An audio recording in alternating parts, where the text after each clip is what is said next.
Hey, what's up, YouTube? It's your girl KYP561. I'm coming in here a little late, but I am coming in here to talk to you all about this past Wednesday's episode of what is she called? Black Ink Crew. Black Ink Crew, Chicago, season 3, I believe. Not quite sure what episode, but y'all know it'll be down in the description box. I did not review last week's episode because I don't understand why, if they had given us the sneak peek 2-3 weeks ago, why would they then repeat it and then add another damn part onto it? I was like, bitch, y'all doing too damn much. So I'm not going to I'm gonna just skip over that shit, child. Some parts may or may not tie into my review because y'all know how I do. I start talking about some shit and then go way off to some other shit. But for the most part, this is where we're gonna pick up at. So anyway, child, for some reason we have to start the show off with Charmaine frolicking her ass around, flapping her ass around like she normally does, talking about she feels like she's Beyonce. Somebody need to give Charmaine a reality check. Now I understand that or that I have heard over the years that TV adds 10 pounds to you. Okay. Even with that being said, Charmaine, ain't nobody telling you not to love yourself and not to love the skin that you're in, because you clearly do. But that shit, I don't understand what type of mirror you got to where you think that shit look good. It's okay for you to still want to be sexy or whatever, but it's very important that you dress according to your body size and shape. Okay, and that shit that you be trying to put on, if you want to wear that type of shit, that's fine, but you need to get yourself together in order to be able to pull that shit off, because I don't know. Anyway, child, in the midst of all that, after Ford told her to get the fuck out of his booth with all that bullshit, flapping her ass around all in the fan and carrying on, and I already told y'all, they just look stank to me, and I don't think that you should have had your ass in the fan blowing all that around. Child, please, in the midst of that, like I said, Cobra shows up basically to pack up her shit, because she says she tired of these motherfuckers every time she turn around. Just when she thinks that she's made some type of leeway, it's almost like 2 steps forward, 10 steps back. You know what I'm saying? Because it seemed like these motherfuckers be making up like every other week, and then they go back to like the same shit or whatever. So she said she tired of that shit. She finna get her shit, get the fuck up out of there, because basically she feels like they don't want her there. So in the midst of that, Charmaine and Ford, they do come over to apologize. It was more so Charmaine apologizing than Ford. I really don't even recall Ford too much saying much against Cobra, but Ford's kind of one of those follow the leader type motherfuckers. So it was more so Charmaine doing the apologizing, because she was pretty much the one leading the damn pack when everybody was bashing her or whatever. So she does apologize and tells Cobra that she basically wants her to stay, and that she didn't realize that she was bullying her until it took Dawn to bring up some points that they weren't even paying attention to, because they were so busy talking their shit or whatever. So Cobra says that she wants to be there, and that she really does love them, and she really wants to be a part of their family or whatever. So I kind of hope y'all just leave Cobra the fuck alone, like because it's only so much apologizing a bitch can take before they just finally say fuck y'all, and take your apology and shove it up your ass. So that was that. So hopefully we're gonna see where it goes in the future. A little bit after that, Charmaine, with her messy talking gossipy ass, was talking about some shit about Ryan may have a baby on the way. I think she said that girl is her friend or some shit, and she didn't know. Oh, is that the girl that was on last season that she was trying to hook Ryan up with? I don't know. But anyway, she say her homegirl and Ryan must have still been chit-chatting, and she didn't know nothing about it, and all of a sudden the girl done popped up pregnant around, you know, and she's enough months for it to backtrack and possibly be Ryan's baby child. I don't know, but whatever. So in the midst of all that, we got two of the Bone Thugs and Harmonies. They show up. The one that got the tattoo, that was always my favorite. I think he is Crazy Bone. That other one that was with him, that's the crazy motherfucker. His name should have been Crazy Bone, because that's that crazy one right there. The one that said he wanted to kill Eazy-E wife. I think that's what he said. I know he don't like her. Okay, when she basically took over after Eazy-E had passed away, and she took over Ruthless Records or whatever, and they asses wasn't seeing eye to eye, and I know he said he want to do something to her ass. But yeah, that motherfucker, that crazy. But anyway, he shows up to get his tattoo. He had come in previously for a consultation. He was supposed to get it done by Ryan, but Ryan wasn't there at the time. But Ryan showed up shortly after with his damn arm in a cast, talking about he was at a damn kids party and somehow broke his goddamn arm. Now, for my only time for tonight, I was here when Van said, "Bitch, you ain't motherfucker break your arm at no goddamn kids party. That goddamn Rachel broke your motherfucking arm." That sounds like some shit that I would have said. But yeah, I would believe that before I believe his ass was over there playing around with some damn kids and broke your arm. Bitch, what was you doing? Whatever. So anyway, oh boy, the Bone dude, he asked Ryan, okay, well, since you can't do my tattoo, I want the next best one to you, you know, after you. So who would you recommend? Ryan recommended Junior. So of course Van and Four would feel some type of way because Junior is the new kid on the block, basically. However, if you notice, when Ryan goes out of town to those conventions or whatever, who's right there with him? Junior. You know what I'm saying? So I don't know if maybe Junior is kind of like a protege to Ryan or whatever. I don't know, but is Ryan sees something in Junior that he would trust him to one of his celebrity clients or whatever. So you know, of course Junior was honored, you know, and then of course Ryan himself felt some type of way because that was another accomplishment that he would have had, because the meaning behind the tattoo, which was the crossroads and some of the music to the crossroads or something like that, and which we all know that song was pretty much universal, bitch. Everybody knew that song, you know what I'm saying? And for that to be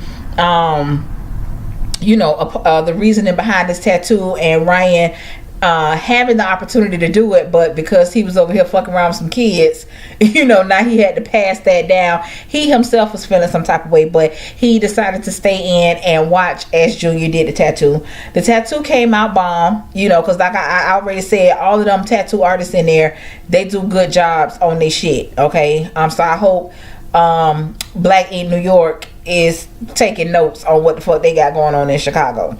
But anyway, child, old boy was pleased with it. Everybody was pleased with it. So, you know what I'm saying, whatever.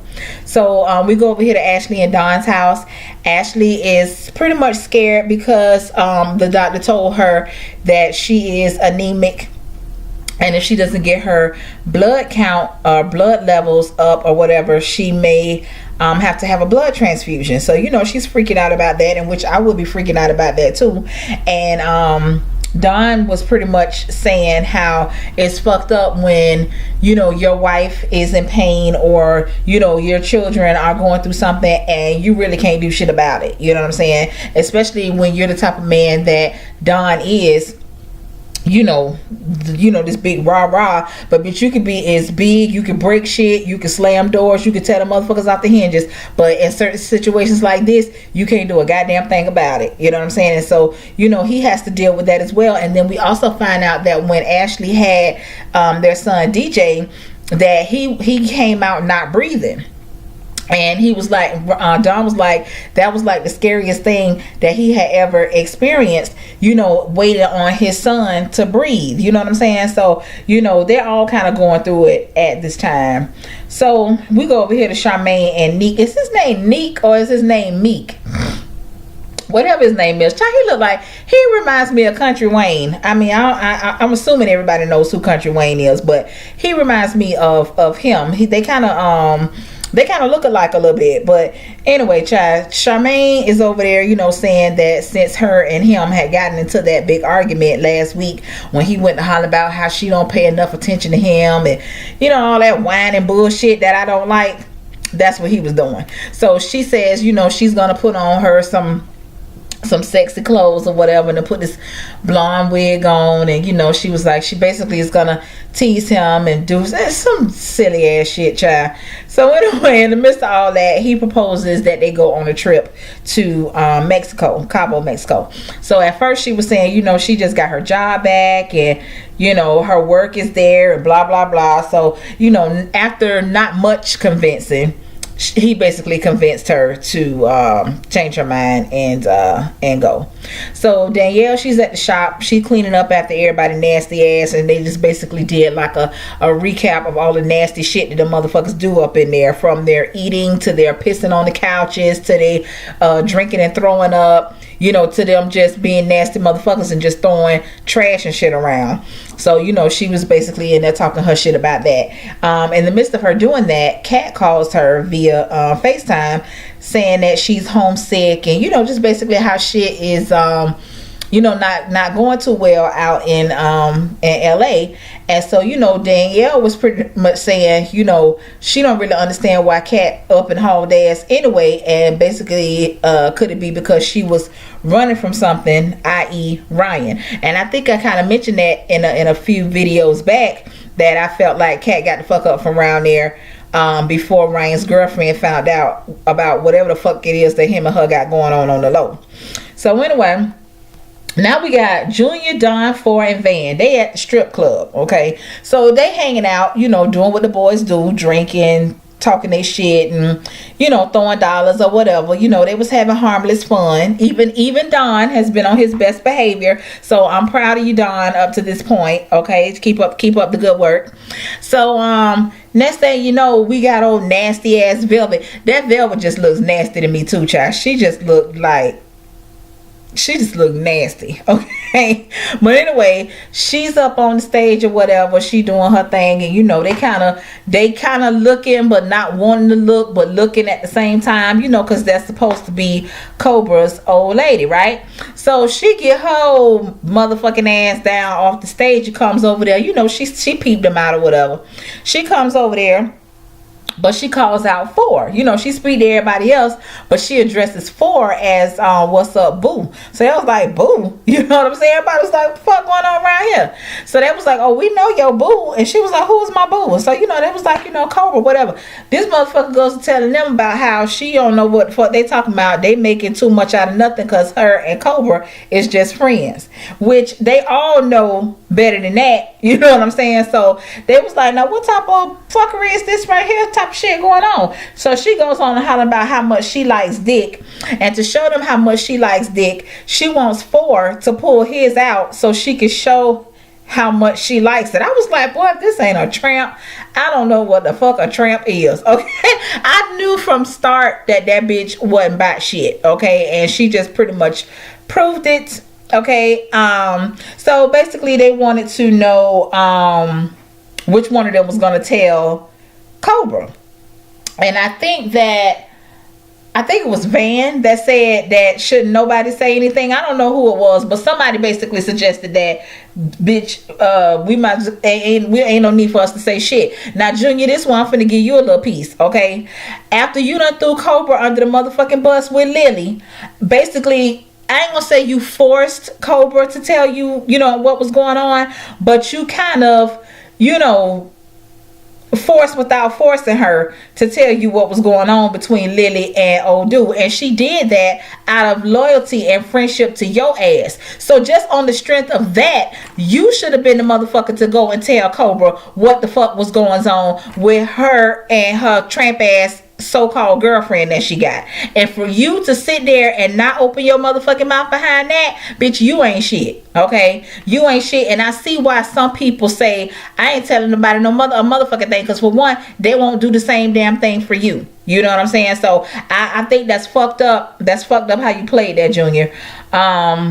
But anyway, so then we go back over here to Charmaine. Now, Charmaine brought her motherfucking ass in the shop and now basically invited everybody to go to Mexico on Nico's dime. Talking about Nico gave her his credit card and basically told her, you know, go ahead and put the shit together. And he may have done that, but I'm pretty sure that motherfucker ain't tell you to put the shit together and invite every goddamn body. Okay, so that's how I know that this is on some bullshit, and that this either VH1 or maybe the show itself, somebody else paid for this shit and not Nico motherfucking ass, because some shit like that will bring anybody out of their bag. Bitch, I get my motherfucking statement, and before I even get the goddamn statement, bitch, when we get to the motherfucking airport and I see these motherfuckers straggling behind us, I'm want to know where the fuck they going and how the fuck is they getting there. And when I find out that that shit is on my card, bitch, it's finna be a problem with everybody, mainly Charmaine motherfucking ass. So that's how I knew that this right here was some bullshit for the show,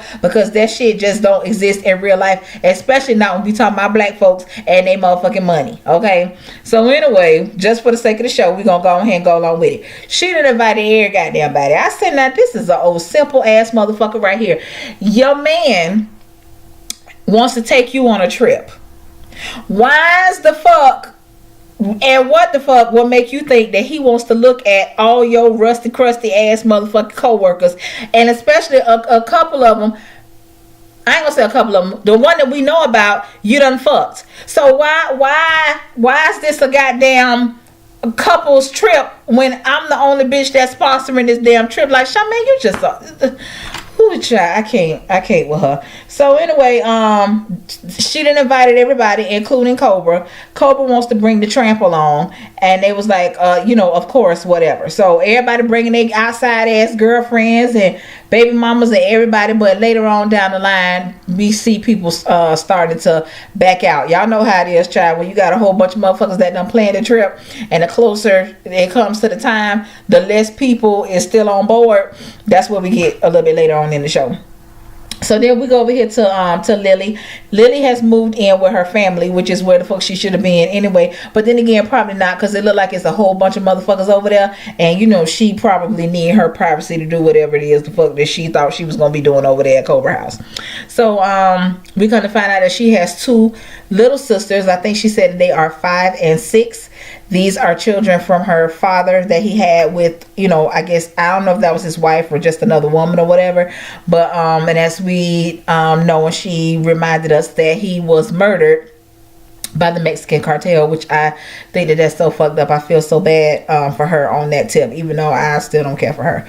But anyway, so she's talking about that, and she's saying that when she goes to Mexico, that she is going to see them. And she was saying that she really wished that she can bring them to Chicago, so that they can have a better life. But their mom doesn't have papers, so that's something that ain't gonna happen. So Cobra, we see her. She does a nice tattoo on this guy that comes in, and he was basically saying, about the transgenders that have been being murdered, over the past year or two. So he kind of wanted to do something, to show his not remorse, but just like a dedication, saying how people have to kind of like suffer in silence for fear of being murdered or judged, or that type of thing. So and it was a really nice tattoo. Cobra did a good job. So later on, we got Van. He at his house, he cooking or whatever, doing whatever he doing, and his PO shows up. Now when his PO got there, you could tell that him and his PO have a cool relationship. And I don't know if the PO was putting on, trying to get his little 2 minutes of fame while he was on camera, or if this was just some extra shit that was being done for the show. But it seemed like it was really unnecessary. Okay, so the PO comes. The PO was like, okay, I gotta check to see if you got any weapons, see if you got any drugs or whatever. So in the midst of him coming in, there was a hookah in the sink. I guess they was cleaning it or whatever the case may be. So he was like, well, what's that? And he was like, a hookah. Bitch, you know what a motherfucking hookah is, bitch. So I was like, the fuck he talking about? Then next thing you know, he handcuffs Van. And I was like, now, is this some shit that is that normal? I don't know. I ain't never had to go through that, whatever. But that shit seemed very unnecessary to me, especially because it seemed like they had a good rapport. So, I don't know. I just thought that was unnecessary. So anyway, after it was all over, Van pretty much tells the probation officer that he wants to go out of the country to Mexico, and the probation officer was pretty much like, oh well, that shit ain't happening. You know what I'm saying? He was like, they're not gonna approve that shit. He was like, you basically got 1 year left on paper, so just go ahead and ride this shit out, and then you can do what the fuck you want to do. So of course Jen was upset, Van's girlfriend. She was upset because they already had their head set on going to Mexico, which I think that they must have jumped the gun, because why the fuck y'all didn't get that shit cleared before y'all went out buying new luggage and clothes or whatever the fuck it is that y'all was buying? You know what I'm saying? So I mean, I don't know, but she felt some kind of way, in which I probably would have too, because bitch, I can't go because your jailbird ass is on motherfucking probation, and now I can't go. You know what I'm saying? But whatever.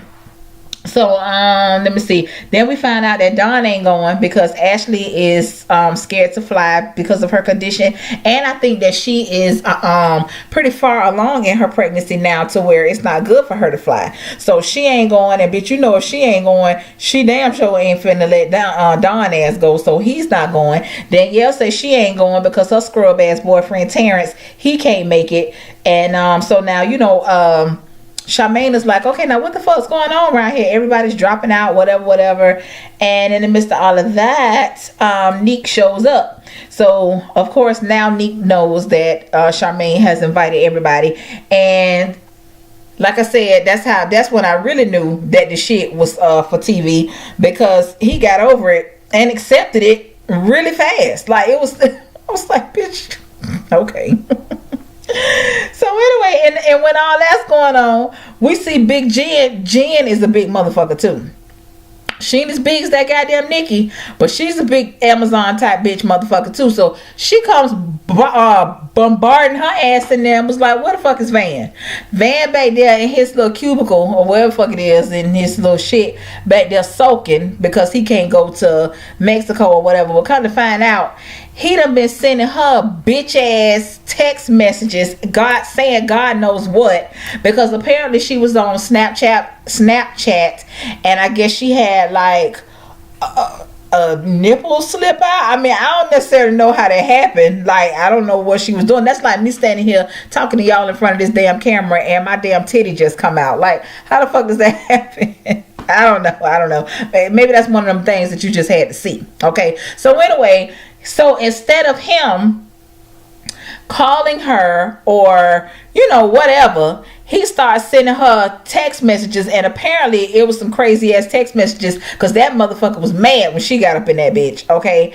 And of course he did some old hoe ass shit. Now bitch, when you ride this motherfucker typing and texting, got all kind of slick nasty ass shit to say, but bitch, when I pull up on your motherfucking ass, now you want to get up and you want to leave. You know what I'm saying? I was like, she should have popped that bitch in the back of his head. But then again, I have to keep pulling it back, because I be the main motherfucker to say, when you hit a bitch, you got to be prepared for a bitch to hit you back. But at the same time, motherfucker, you ain't finna be trying me. And I think that when it comes to shit like that, I step outside of myself. But if I were ever in a situation like that, bitch, it's time for me to go. Because when I feel like I gotta put my hands on you and you my nigga, it's time for me to go. Because I can't live like that. You know what I'm saying? I can't live like that. And for you to be the type of bitch to get me mad like that, we got to just go ahead and part ways, child. But anyway, like I said, he act like an old punk bitch and left. And she was like, yeah, bitch, you better leave when you talking to a bitch like me. I said, I know that's right, Jen, but bitch, that's the nigga that you chose. So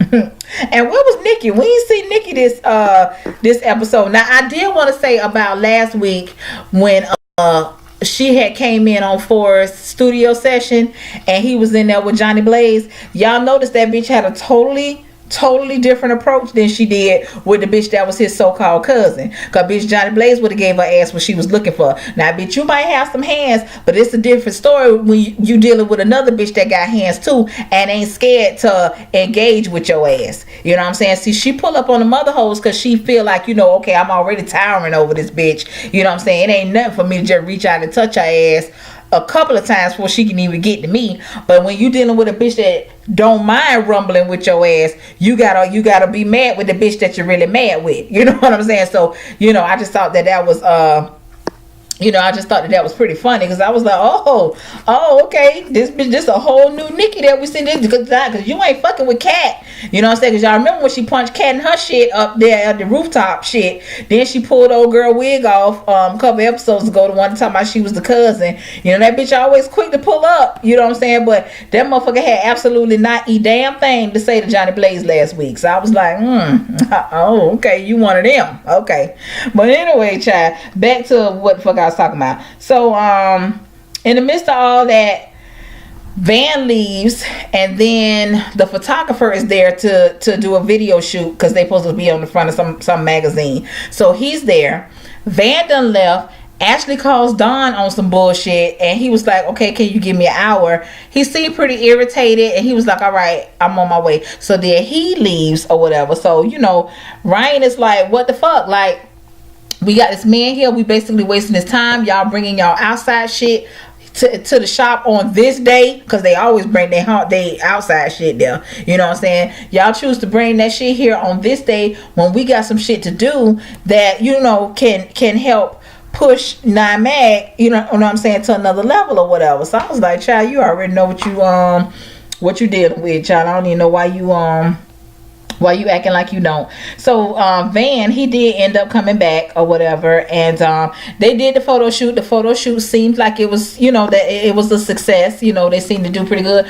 Once again, that goddamn Charmaine, she just got to overdo it. Now when I saw the finished product, because you know a bitch can always edit, because once again, let me go back to last week when she did that damn photo shoot for her talk show, and she came out there with that goddamn leotard on, and then had Danielle to snap that shit. Bitch, you got me all type of fucked up. Bitch, I don't give a damn if you my sister, my mama, my whatever. If you gonna put this bitch on, your ass is gonna snap it. And I was like, Charmaine, you got all them dents and nicks and crooks. Bitch, I got dents too, bitch, but you don't see me prancing around out in the public the way that you do. Okay, I mean, like I said, I can applaud the fact that she is confident in herself and in her body or whatever, but that shit just make my eyes burn when I see it. It just make my eyes burn when I see it, child. Anyway, that was pretty much all that happened on this episode. I hope you all enjoyed. Like, comment, and subscribe. Tell a friend, share the video, all that good shit. Until next time, y'all, peace out.